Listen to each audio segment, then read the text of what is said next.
उनका सम्मान होना चाहिए। मैं आ रहा हूं जी, जनाब आली।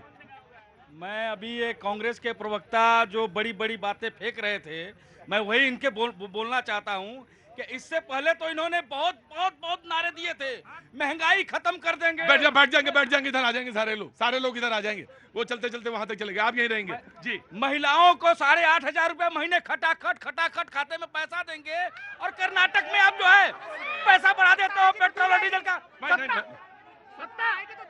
अभी इन्होंने दलित का नाम लिया, हमारे समाजवादी पार्टी ने दलितों के साथ। मैं इनसे कह रहा हूं, आप दलित की बात कर रहे हो तो जो अयोध्या में अवधेश पासी जीते हुए हैं उनको संसदीय दल का नेता बनाओगे?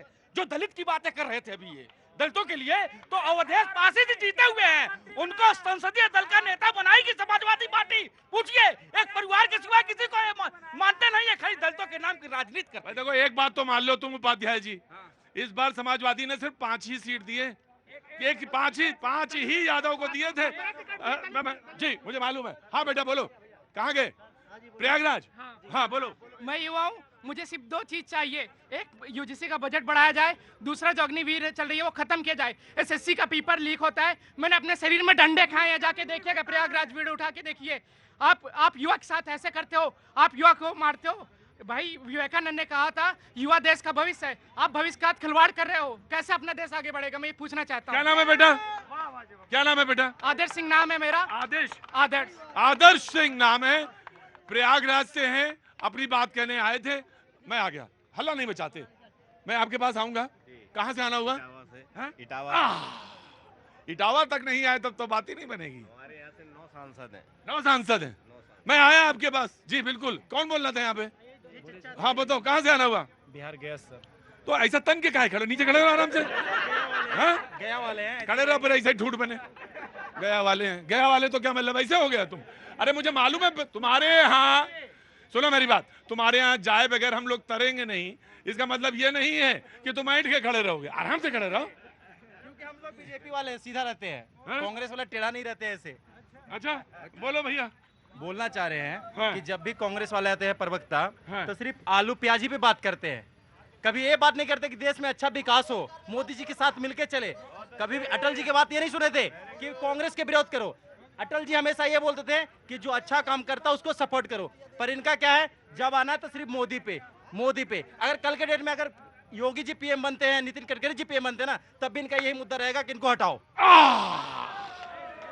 सांस में एक ही सांस में कह तो गए ये जी। मैं आया, मैं बिल्कुल आ रहा हूँ जनाब। लेकिन जुमलों से पेट नहीं भरता साहब, जुमलों से पेट नहीं भरता, आपको वादे निभाने भी पड़ते हैं। अभी इटली की बात चल रही थी, देखिए इटली में साहब गए, एक आप तस्वीर दिखा दीजिए जो कि वो वक्तव्य दे रहे हैं, भाषण दे रहे हैं, एक प्रेस रिलीज दिखा दिए जो वहां पर उन्होंने संधि की हो या कोई सौदा किया हो। और मैं ये भारतीय जनता से जरूर कहना चाहती हूँ, आग्रह भी करना चाहती हूँ, मेलोडी जैसी हैशटैग बनाने की जरूरत नहीं है, क्योंकि वो भी एक देश के प्रधानमंत्री है और हमें अपने प्रधानमंत्री का भी सम्मान करना चाहिए।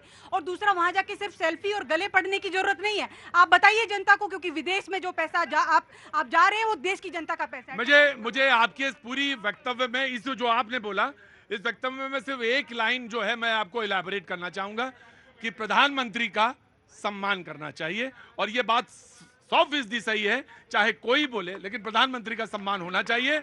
और आप जो उसको तिरछा दाएं बाएं ले जा रहे हैं, मुझे लगता है कि वो नॉट इन गुड टेस्ट जी ना जी।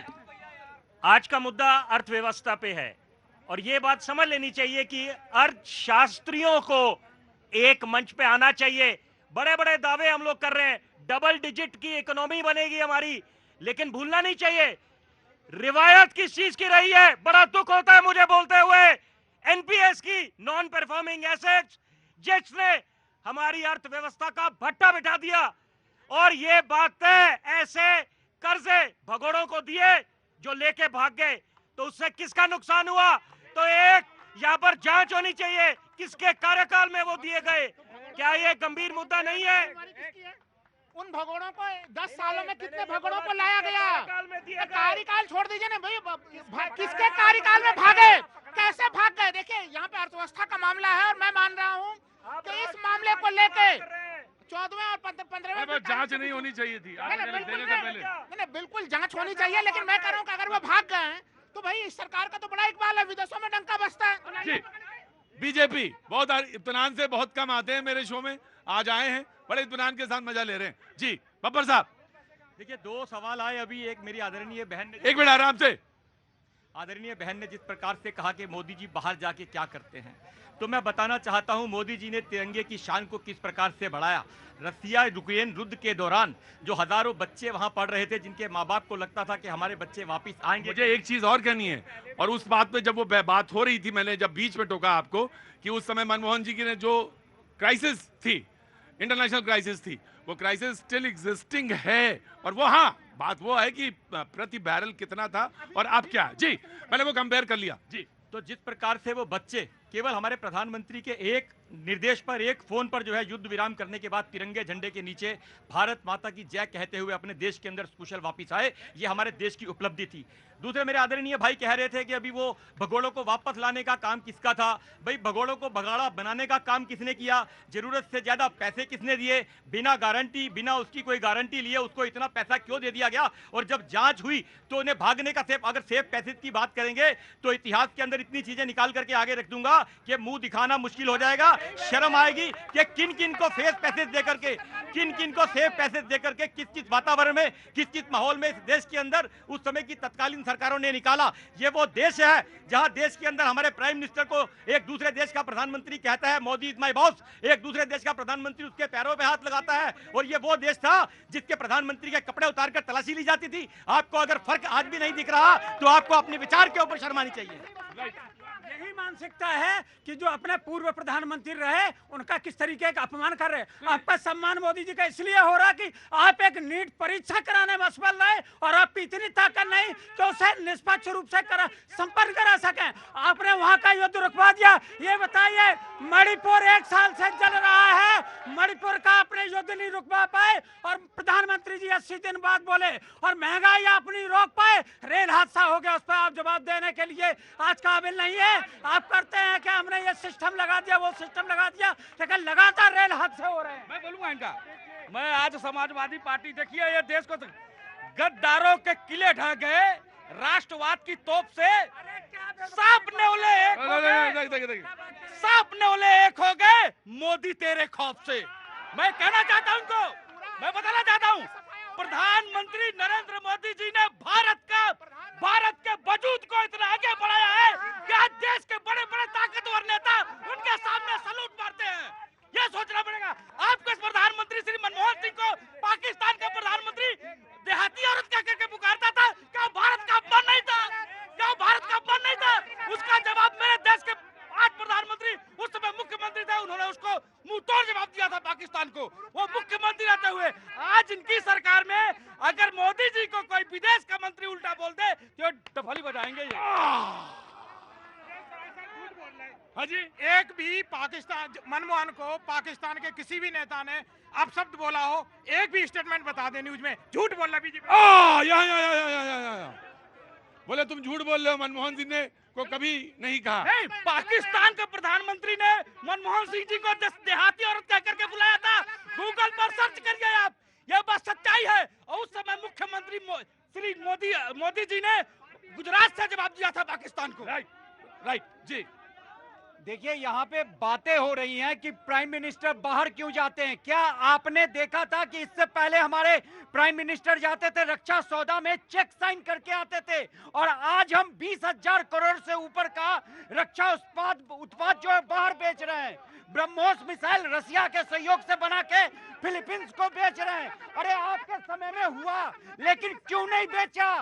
क्यों नहीं बेचा? बेचना चालू हो गया था। ध्रुव हेलीकॉप्टर बैठेंगे यहाँ ये सारे लोग। चलो भाई, चलो आ जाओ। हाँ जी, मैं कह रहा हूँ ब्रह्मोस का जो पूरा समझौता रूस के साथ हुआ था वो पूर्व सरकार ने किया था, और ब्रह्मोस उसी से बेचा जा रहा था। ध्रुव हेलीकॉप्टर HAL के तहत जो बनाए जा रहे थे उनकी भी बिक्री की जा रही थी। इन सबों का नींव रखने वाली कांग्रेस की एक तरफे आंकड़े ना दिया करिए। ये मुझे ये इस पे एतराज है। नहीं, देखिए, मैंने नहीं बोला डिबेट में नहीं टोकता मैं वही हूँ डिबेट में जहां आंकड़े जरा सा दाएं बाएं। रक्षा में सेल्फ डिफेंसेंसी जो है वो इस समय क्या है, और बढ़ी है ना, पहले से बढ़ी है, लेकिन इसके पूरे नींव जो रखी गई है, ऑफ कोर्स, राइट, मैं मान रहा। जी जी, संसद सत्र शुरू होने जा रहा है। आराम से संसद सत्र शुरू होने जा रहा है। शुरू होने जा रहा है, तो मैं इनको रिक्वेस्ट करती हूँ थोड़ा पानी ज्यादा पीकर जाइए इस बार, क्योंकि इस बार सवाल पूछा जाएगा अडानी पर, क्या रिश्ता क्या कहलाता है अडानी पर, और लगातार ईवीएम पर सवाल उठाए जा रहे हैं, ईवीएम पर सवाल पूछे जाएंगे और पूछे जाएंगे किस तरीके से एग्जिट पोल पर, जिस तरीके से जो एग्जिट पोल आए लगातार आपने देखे स्कैंडल। बिल्कुल ये सवाल का जवाब देंगे, ये अधिकृत प्रवक्ता हैं, यही जवाब देंगे। लेकिन मैं आपसे सिर्फ एक बात कह रहा हूँ, संसद छोड़ के मत जाइएगा इस बार। नहीं, अगर माइक बंद किए गए, अब माइक बंद, माइक कौन बंद है? माइक कोई नहीं बंद कर सकता, माइक कोई नहीं बंद होगा, लेकिन संसद छोड़ के मत जाइएगा। फ्लोर ऑफ द हाउस में जब सवाल आप पूछिए, इनसे कहिए पानी पी के आए, सवाल आप डट के पूछिए, ये मैं चाहता हूँ। इस बार जनता ने हमें बहुत जनादेश दिया है, इस बार इनकी हिम्मत नहीं है कि ये माइक बंद कर दे। ठीक, मैं आ गया। जी इन्होंने कहा पानी पी के संसद जाइए।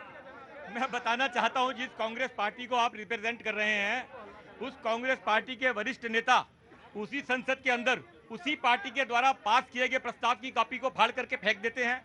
क्या हम इसलिए संसद के अंदर, आपको लगता है कि हम संसद से दूर रहने वाले हैं? केवल 52% की उपस्थिति उस व्यक्ति की उसके अंदर है, लोकसभा के अंदर, और ये वो उस नेता को रिप्रेजेंट कर रहे हैं जो संसद के अंदर प्रधानमंत्री के कंधे पे हाथ रखता है और अपने सांसदों को आंख मारता है। इस प्रकार के व्यवहार विवेकवान नेताओं को आप रिप्रेजेंट कर रहे हैं। हम तो हमसे जो सवाल पूछे जाएंगे आपको जवाब दे देंगे, परंतु हमारे सवालों के जवाब ना आपके पास यहाँ है ना आपके पास वहां होंगे। आप यहाँ भी छोड़ के जाएंगे, आप वहां भी छोड़ के भागेंगे।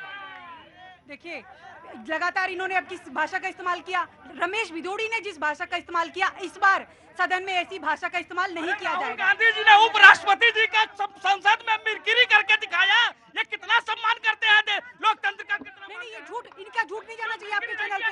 किसने मिमिक्री किया? राहुल गांधी। अरे भैया, मैं तो उड़ीसा से आ रखा हूँ। कहाँ से? उड़ीसा जगन्नाथ धाम से। जय जगन्नाथ। जय जगन्नाथ। लेकिन आप उड़ीसा के रहने वाले नहीं हैं। नहीं, हरियाणा से बात ना। जैसे ही आपने कहा कि आ रखा हूँ, तभी मैं समझ गया वो यही के हैं यार, क्योंकि ये शब्द जो बोला जाता ना, आ रखा हूँ, जा रखा हूँ, और ये वक्त